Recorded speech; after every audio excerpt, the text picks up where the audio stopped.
Welcome to the Salmon Runs YouTube. Enjoy the video.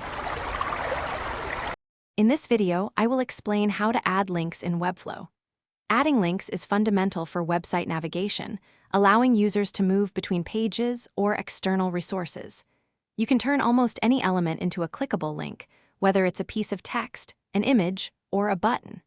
The process is straightforward, primarily involving the Link Settings panel in the Webflow Designer. We'll cover the essential steps to get your links working smoothly. Webflow provides several link types to suit various navigational purposes. You can create internal links to guide visitors through your own website, or external links to send them to other online resources. Section links, also known as anchor links, are perfect for jumping to a specific part of a long page. Additionally, you can easily set up email links to open a user's mail client or phone links to initiate a call directly from your site. Styling your links is crucial for a polished user experience.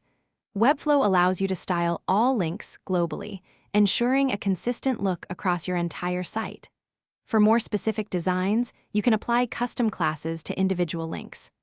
Remember to also style different link states, such as when a user hovers over a link, presses it, or when it represents the current page. You can easily remove default underlines and change colors within the Style panel to match your brand.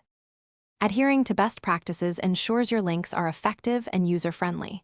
Always use clear, descriptive text so users know where a link will take them. For external links, it's generally a good idea to set them to open in a new tab, keeping visitors on your site.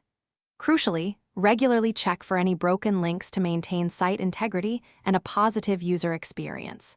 Finally, always test all your links thoroughly across various devices before publishing your Webflow project. Thanks for watching. Consider subscribing if we helped you.